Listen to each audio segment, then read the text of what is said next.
سلام دوستای عزیز، روز همتون خوش. خب همونطور که وعده‌شو داده بودم، امروز قراره که وقایع فاطمیه رو با هم دیگه مرور کنیم. می‌خوایم ببینیم از زمان از دنیا رفتن پیغمبر تا زمان از دنیا رفتن دخترش که مدت کوتاهی بوده چه اتفاقاتی رخ داده.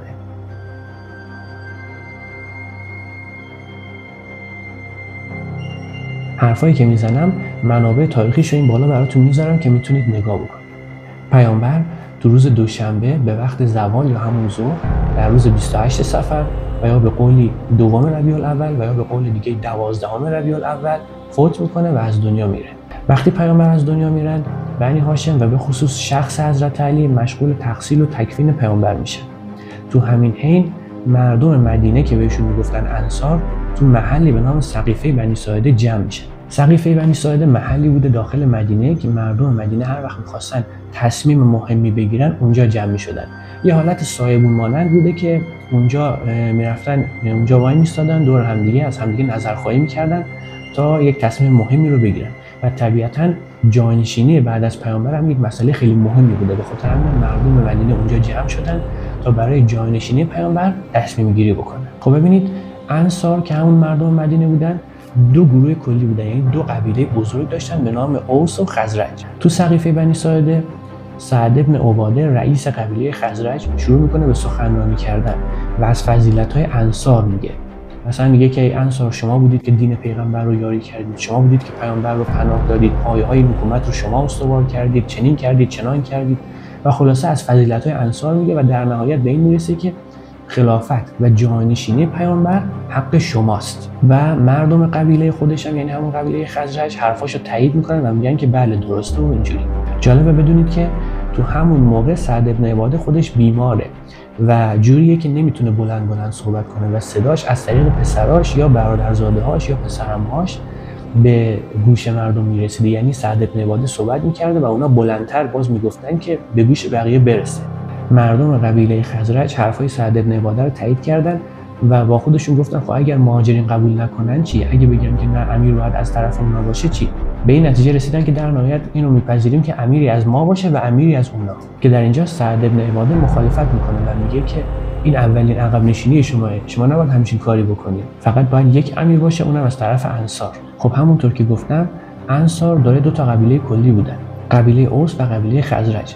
افراد قبیله اوس هم که تو سقیفه بنی ساعده حضور داشتن اصلا خوششون نمیومد که خلافت بخواد به سعد بن عباده برسه که از قبیله رقیب اونهاست، چون این باعث میشد که قبیله رقیبشون به اونا سیادت و برتری پیدا بکنه.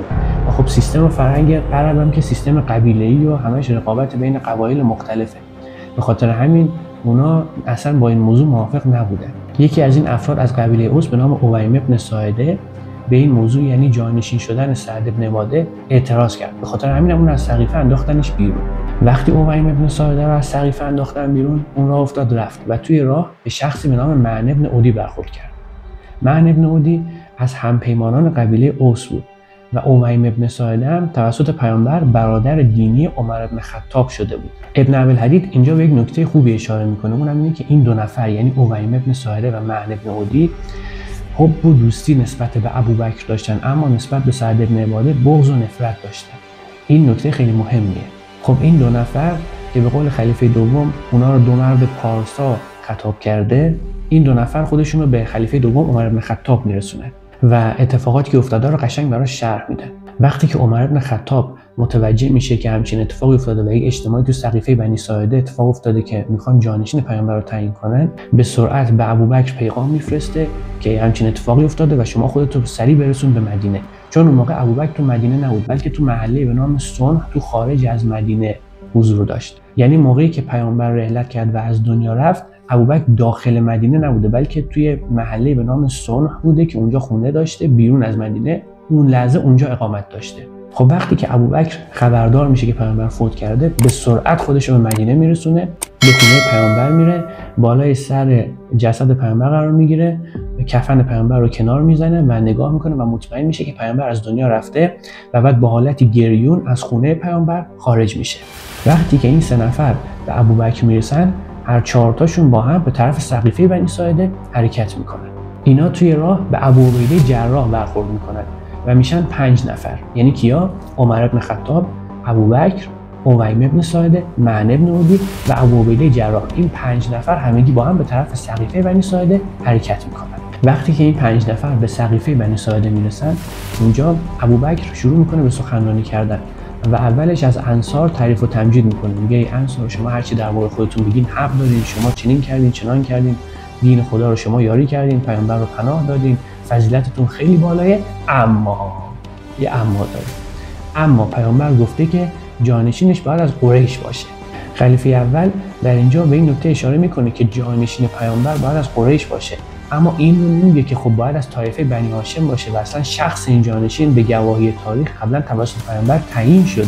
دیگه خلیفه اول به این مسائل اشاره نمیکنه، فقط در همین حد از سخن پیغمبر رو میگه که جانشینش باید از قریش باشه. اینجاست که انصار میان میگن امیری از ما باشه و امیری از شما، که باز ابوبکر قبول نمیکنه و میگه نه، امارت از ما باشه، وزارت از شما.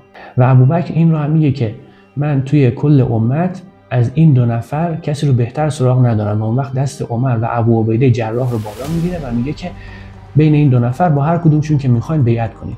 باز این 2 نفر هم باز خلافت رو پیشکش میکنن به خود ابوبکر و میگن که نه، تا زمانی که تو باشی تو از ما به خلافت محق‌تری و ما حاضر نیستیم که تا زمانی که تو هستی امیر بشیم.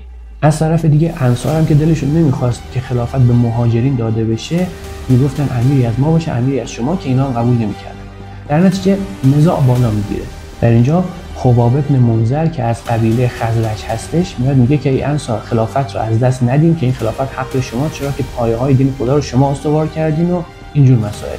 و اگر هم قراره که مهاجرین به این موضوع اعتراض کنن، نهایتاً به این راضی بشین که امیری از ما باشه و امیری هم از اونا. که در اینجا عمر بن خطاب در جواب بهش میگه که 2 شمشیر در یک غلاف جای نمیگیرد.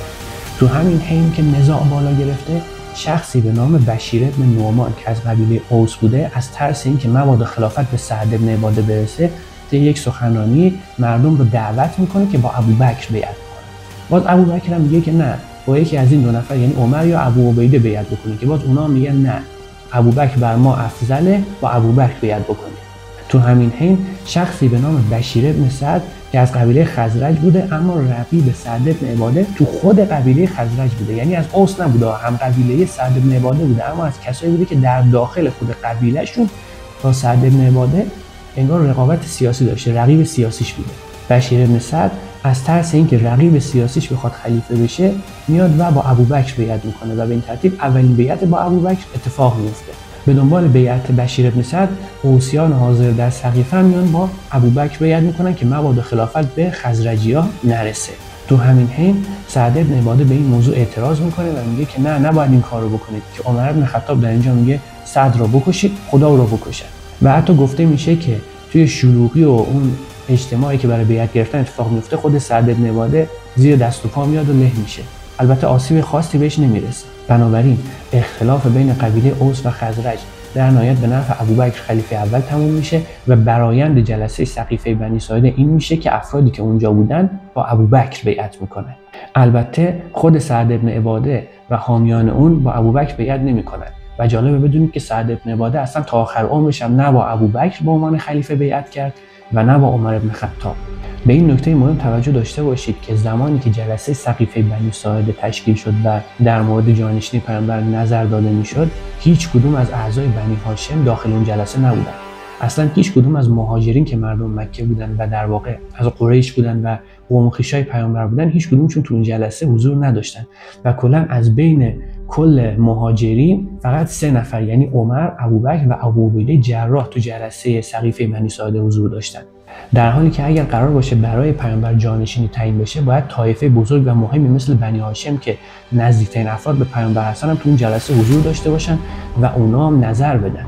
اما در حالی که بنی هاشم به خصوص حضرت علی مشغول تحصیل و تکفین پیامبر هستن، مردم مدینه این جلسه رو تشکیل میدن و اونجا در رابطه با جانشینی پیامبر پرس‌وجو میکنن. بنابراین دوستان، اتفاقاتی که تو سقیفه بنی ساعده افتاد تا به اینجا میرسه که عده‌ای که توی سقیفه هستن با ابوبکر بیعت میکنن. حالا اینکه بعد از سقیفه چه اتفاقی میفته و چه وقایعی رخ میده رو تو ویدیوهای بعدی براتون توضیح میدم. پس لطفاً کانال من رو سابسکرایب کنید تا از وقایع بعدی مربوط به فاطمی تو ویدیوهای بعدی با خبر بشید.